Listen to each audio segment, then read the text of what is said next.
para pendengar, pemirsa,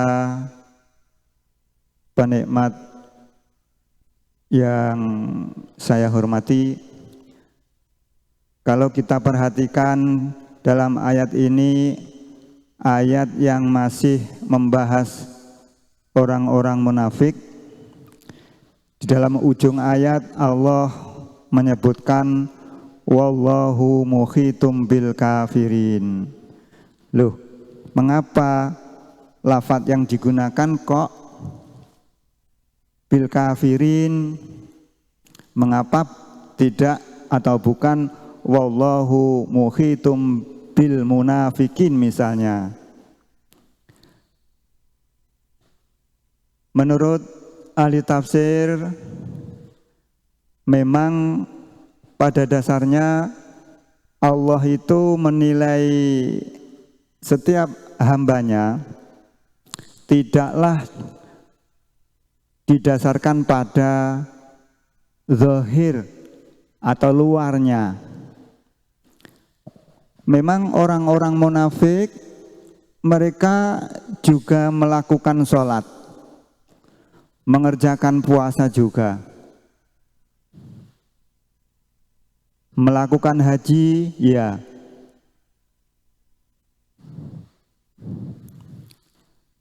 Jadi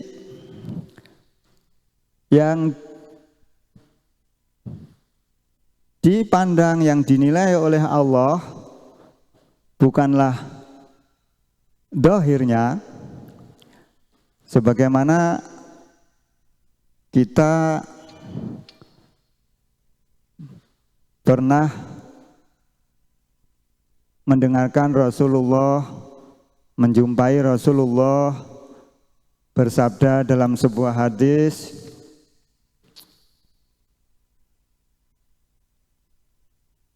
innallaha ta'ala la yanzuru ila ajsamikum wala ila suwarikum walakin yanzuru ila qulubikum, rawahu Muslim. Bahwa sesungguhnya Allah itu tidak melihat bentuk kita, badan tubuh kita, zahir kita, dan Allah tidak melihat rupa kita. Akan tetapi yang diperhatikan Allah, yang dinilai Allah adalah hati-hati kita. Dan orang-orang munafik, di dalam hati orang-orang munafik itu ternyata ada kekufuran. Sehingga mengapa di sini Allah tidak menyebutkan wallahu muhitum bil munafikin, akan tetapi Allah menyebutnya wallahu muhitum bil kafirin. Di dalam lubuk hati orang-orang munafik, meskipun secara lahir dia berpuasa, sholat, mengeluarkan zakat, bahkan haji, akan tetapi hatinya tetap kufur, sehingga disebutkan oleh Allah wallahu muhitum bil kafirin.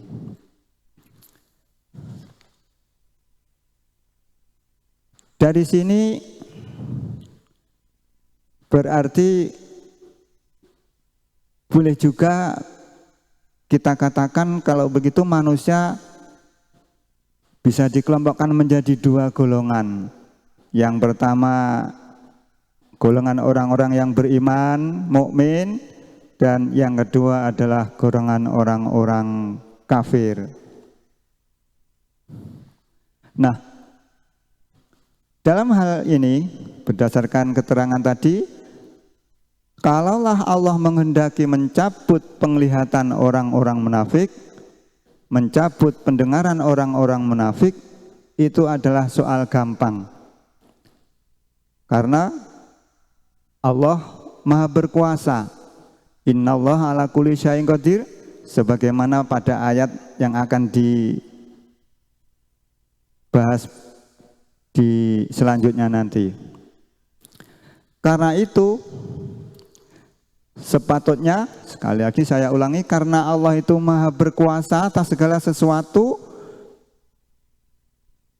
Maka sepatutnya orang-orang munafik ini harus menyadari, harus takut dari kemunafikannya, menyadari dan atau menginsafi.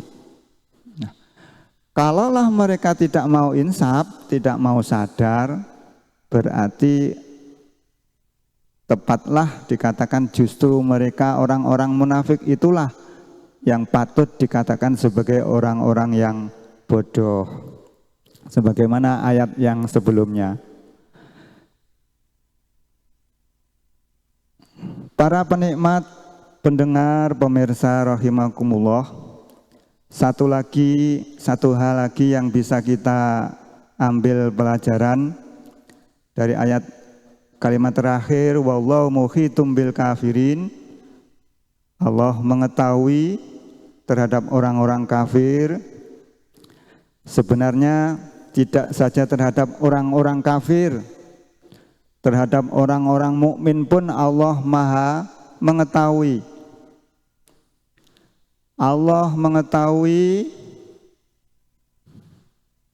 segala hal yang ada di muka bumi, di dalam perut bumi, yang di lautan, di dasar lautan, yang di langit.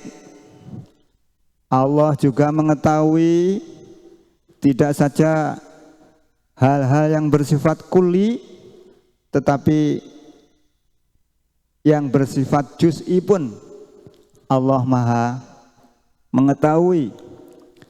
Wallahu ala kulli syai'in alim. Samping wallahu ala kulli syai'in qadir, mengetahui segala sesuatu dan menguasai segala sesuatu. Sekali lagi saya ulangi, Allah Maha mengetahui terhadap segala sesuatu, baik yang bersifat kulli maupun yang bersifat juz'i. Dan pandangan inilah yang dianut oleh ahli sunnah wal jamaah. Berbeda dengan pandangan orang-orang falasifah yang hanya mengakui bahwa Allah itu Maha mengetahuinya hanya hal-hal yang bersifat kuli saja. Sehingga dengan keyakinan itulah orang-orang falasifah keluar dari golongan iman, mereka digolongkan orang-orang yang kafir, sebagaimana disebutkan bisalah satin kafarol falasifatul idza id angkaruha wahya hakon musbadah ilmun bijuz'in bihudusin awalimi hasrun li ajsadin wahya mayitah. Orang-orang falasifah berpendirian, memiliki pandangan, di antaranya Allah itu tidak memiliki kemampuan terhadap hal-hal yang juz'i.